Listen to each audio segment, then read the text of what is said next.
Hey everyone, welcome to the Canine Culture Podcast, where we talk about everything dog. Q&As with veterinarian professionals, rescue operators, everyday topics. We cover everything dog on this podcast. So make sure you subscribe to the Canine Culture Podcast on your favorite podcast platform, and make sure you're following us on social media on both Instagram and Facebook. Thanks again for listening. Now here's that next episode.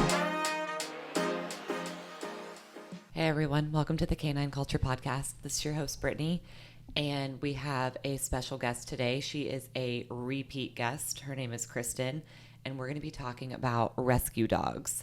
So thanks for joining me, Krystin. Absolutely. Thanks for having me. All right, so we have a couple of rescue dogs ourselves. So I've rescued, and she's probably in the audio right now, I've rescued 2 dogs in the past couple of years. Krystin, how many dogs have you rescued in total? This will be our 3rd rescue. Okay. Yeah. This will be our 3rd. So one has been a foster fail. Another kind of fell in our laps. And then this one was the actual first one that we've actually kind of searched out and tried to find a rescue. Like this one was our first one that was actually on purpose and not a foster fail. So it was an interesting process. Yeah, so let's kind of start there. I think a lot of people get discouraged when they're looking for a rescue dog. And so I think it's just helpful to talk about both of our experiences. So right now I have 2 rescues. One, her name is Stoney. I got her from Papillon Pals in Jacksonville, Florida. And I actually found her on Facebook. And I wasn't looking. Her picture just kept showing up. So I kept seeing her picture every single day on Facebook, and she didn't have any interest. She was older, she was 11 years old. And so that kind of piqued my interest in her. And then our other rescue, Napoleon, I got him from a rescue in New Orleans and also found him on Facebook. Kind of a similar situation. He had 0 interest. So made me kind of pursue him. But I found both of mine through social media. So the power of social media, especially for rescues, is, kind of crazy. So what about you? How did you guys find your rescue? So for y'all who don't know, I am a vet tech. I'm a licensed vet tech in Texas. And so we work with a lot of rescues. I follow a lot of rescues just like you do. And we just didn't, this sounds terrible, but there wasn't one that kind of jumped out at us. And if there was, it had a lot of interest. Mm-hmm. The dogs that we were seeing, my husband and I, we both wanted a Chihuahua. A lot of people apparently also want Chihuahuas. So the rescues that we were looking at, when one popped up, they seemed to be adopted really quick, which is amazing. We were so excited that they were getting adopted. But we also went on a website called petfinder.com. So a bunch of different rescues use Pet Finder. So it's kind of a one place where you can look, you can search in your area, you can put what kind of breed you want, age. I believe they have cats as well. We were specifically looking for a dog, but there's a bunch of different kind of filters you can put on there to look for exactly what you want. So that's where we ended up finding our rescue. And he was actually, so my husband and I only wanted to drive about an hour. Like that was our radius. Mm-hmm. And one day I said, let's just widen it just to look, just to see what's out there. Turns out our perfect little Chihuahua was 3 hours away in Shreveport. So we actually adopted him from the Humane Society of Shreveport in Louisiana. So 3 hours isn't bad. So we moved to adopt Stoney. So we drove 14 hours. And then to get Napoleon, we drove 7.5 hours. Yeah. They're definitely worth it. Yeah. They're worth all the driving. And I think what's different is you were looking and we weren't. Mm-hmm. Both of ours were accidents. Like some people accidentally get pregnant. We accidentally adopted dogs. So it's definitely a different situation if you're not looking, how it just kind of happens. But I know for people who are looking, it can get very frustrating. Like you said, especially the smaller dogs. And if they're younger, they go pretty quickly. They do. Yeah. So like I said, this is the first one that we've kind of seeked out. So it's been a different experience. We we kind of talked, my husband and I, we sat down, we talked about what we wanted. We've had large dogs. Unfortunately, when we travel, as much as we do, it was difficult to take those large dogs. Our dogs are a huge part of our life. They are our children. We don't have human children, so our dogs are our kids. So we wanted to be able to travel. And so that was a big kind of factor for us. We wanted a dog that was smaller, that we could easily travel with, whether it be plane, driving, whatever. Because we want our dogs to be able to adventure with us. So that was a main thing that we were looking at too. But we sat down and kind of discussed everything we wanted or didn't want. And I mean, it's kind of difficult with a rescue dog, as you know, you're not exactly sure what you're going to get. They've been through different things. And so it does take a lot of patience, but the amount of love that they're willing to give and that they want to give when they're rescued is unlike any other. Because honestly, we've had dogs, growing up from breeders, and the difference in the attitude of a rescue dog, it's so different. Yeah. So kind of talking about getting the dog, not knowing what you're going to get. Mine were both interesting in that.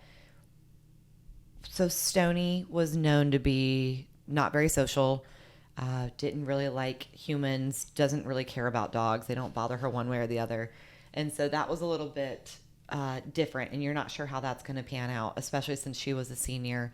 Mm-hmm. She had never been outside. She had never, been potty trained. All of the things that you're just like, I'm not really sure how this dog how she'll be, what are her characteristics. And then for Napoleon, we got him knowing he had an extensive record, a bite record. He'd been returned. He was labeled aggressive. He was essentially set up for euthanasia when we went to get him. Yeah. So you don't know what you're getting. It is nice when the rescues are very forward about it. And I know not everyone gets that opportunity. Like the Humane Society, they may not know all of their characteristics and traits. And quite frankly, their traits in the shelter or their traits in the rescue are totally different from when they come home. Exactly. So the Humane Society, there's just so much going on.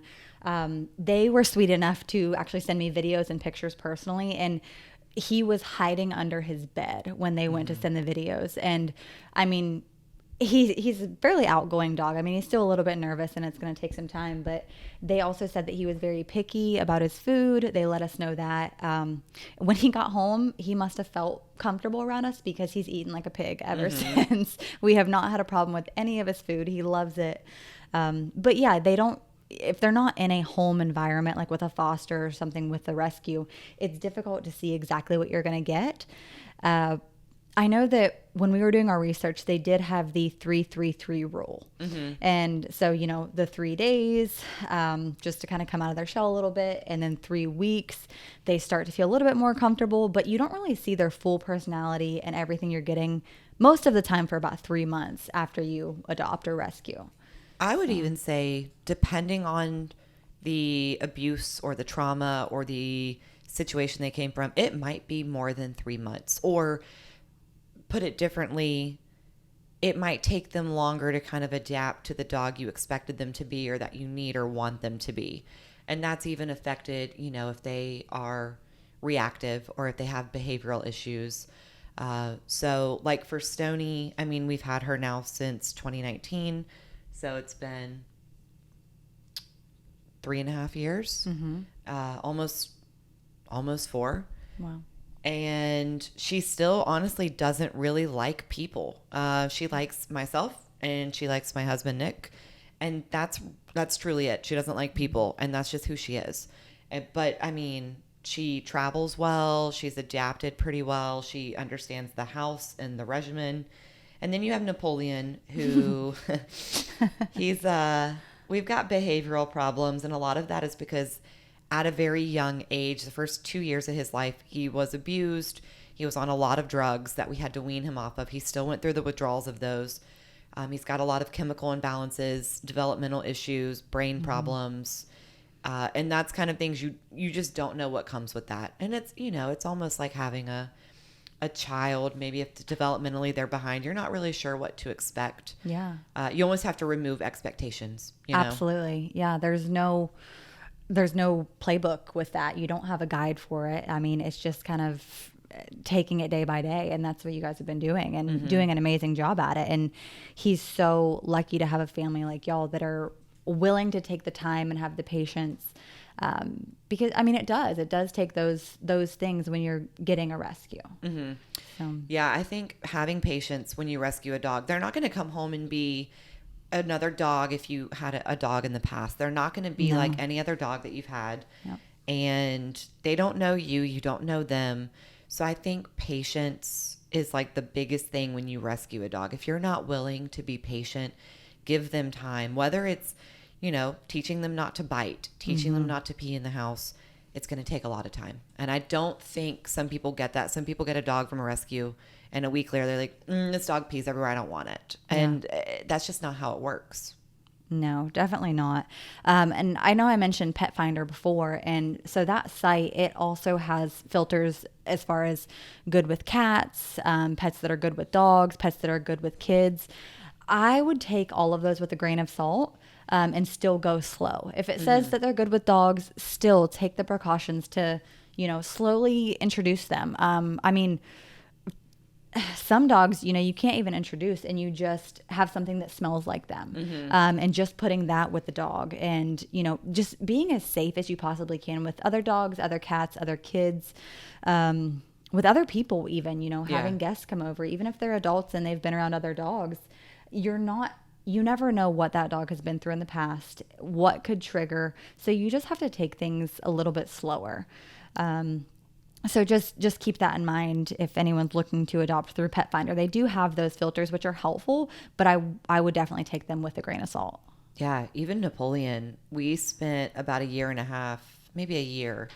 If someone came into our house, we would say, don't look him in the eye.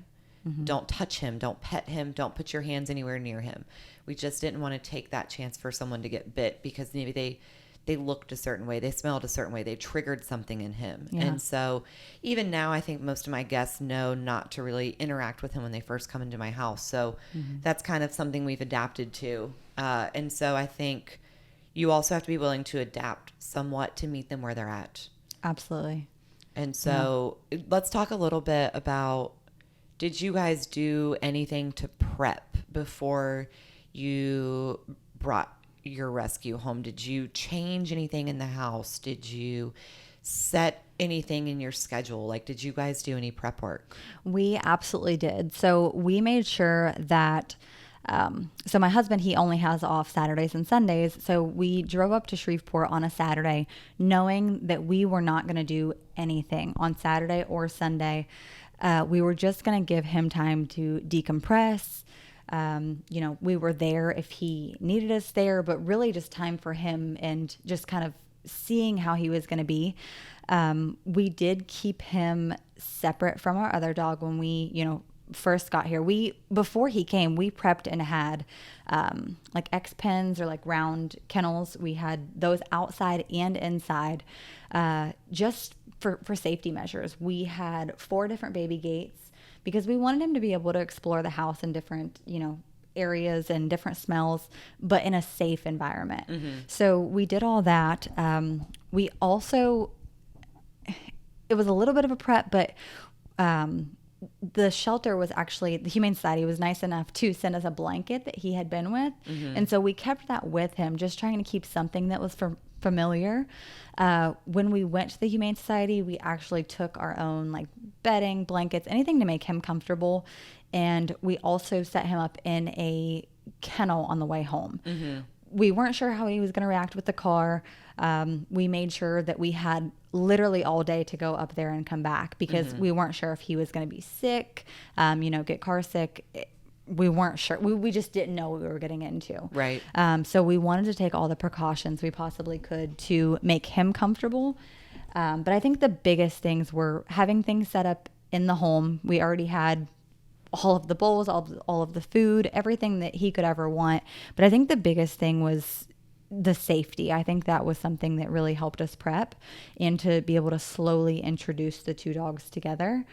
I would definitely recommend that. If you're looking at getting a dog, is just think about being as safe as you possibly can, because I mean, if they start off on a bad foot, it can go downhill pretty quick. Yeah. And so just keeping that safety aspect. But really those were our biggest preps, were having the kennels and the safety implement. So we didn't really prep for Stoney. We moved into a new house the day we got her. We had no furniture. We had absolutely nothing. We had an air mattress and our clothes, and because we moved from New York City down to Jacksonville, Florida. Yeah. Napoleon was a little bit different. I was told how aggressive he was and how he bit. We picked him up. We drove straight to Texas to take him to our favorite vet.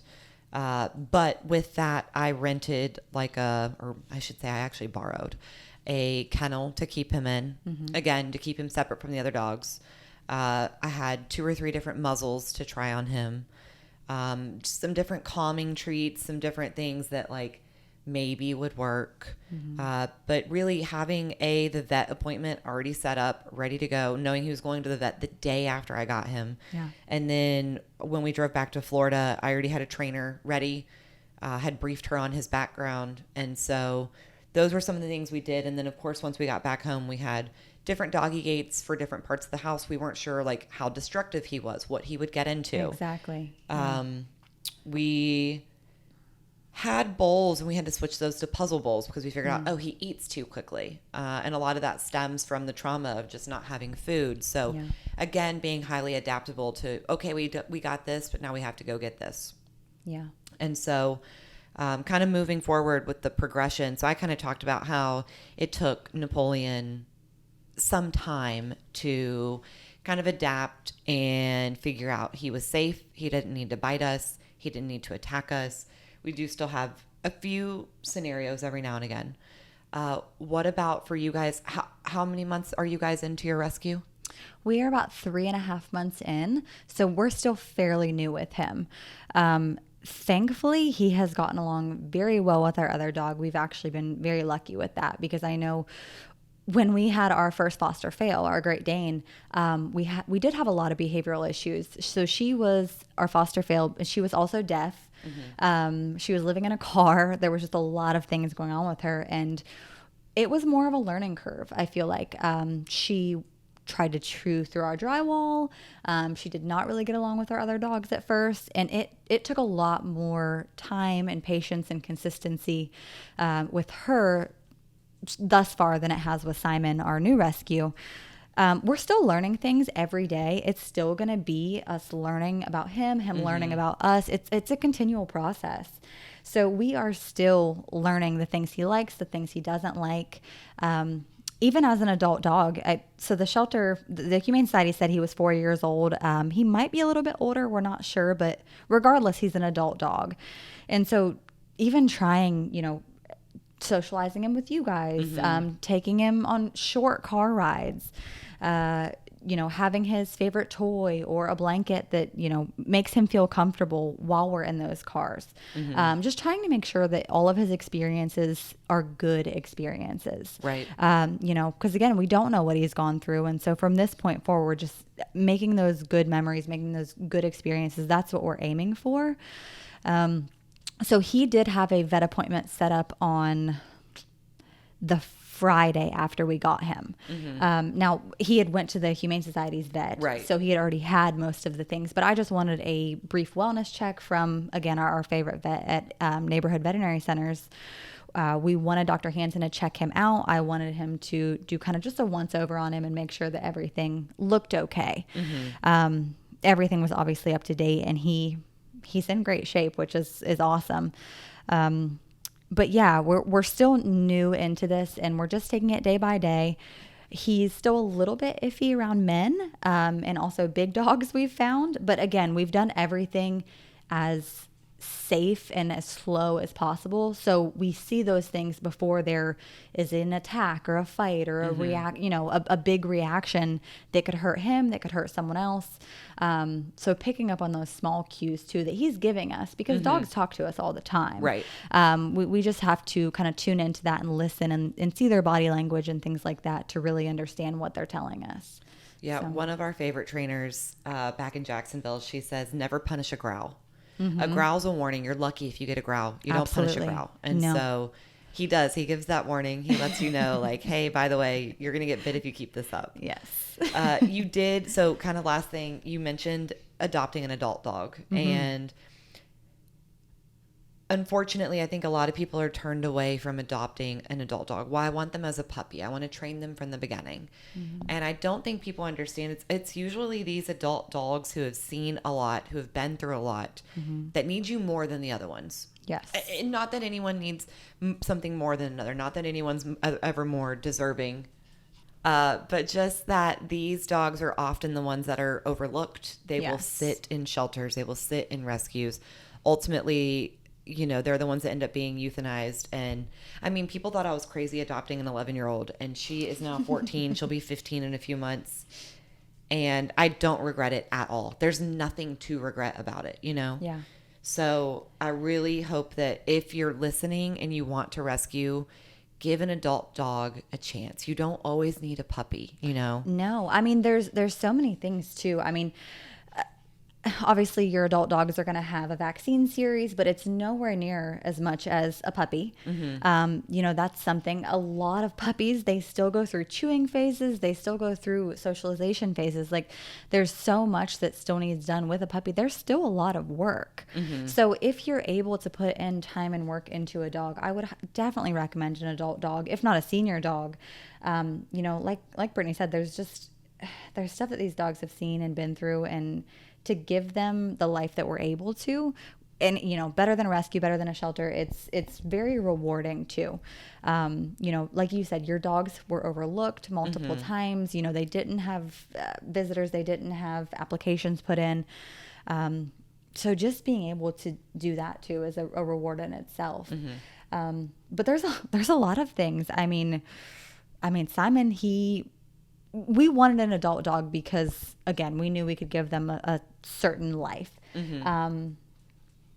But we didn't want the chewing phase. We didn't want the teething. We didn't want, there's things that we didn't want. And in the adult dog, you're given the opportunity to have that adult and not go through that puppy phase. The potty training, he was already potty trained, thankfully. I wasn't as fortunate as them. Neither of my dogs were potty trained, so yes, we got very lucky with Simon. He is potty trained. He is not teething, so all pluses for adult dogs, in our corner at least.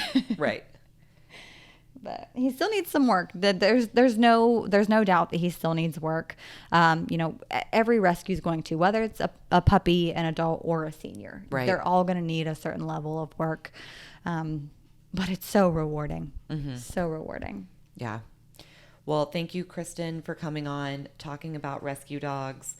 We'd love to hear from the audience if you guys have had experiences with rescues, have questions about rescues, even the application process and how all of that works. Happy to work with anyone on that. So please make sure you follow us on our social media pages, subscribe on your favorite podcast platform, and if you want to send an email, it's canineculturepodcast@gmail.com. Thank you for tuning in to the Canine Culture Podcast. Please make sure you subscribe to the Canine Culture Podcast on your favorite podcast platform, and make sure you're following us on social media. If you have any recommendations, any topics that you'd like to hear, if you know of any guests that would be good for the show, or if you yourself want to be a guest, please reach out to us. Send us an email at canineculturepodcast@gmail.com, or send us a direct message on social media. Thank you for listening, and please share this with any of your dog-loving friends.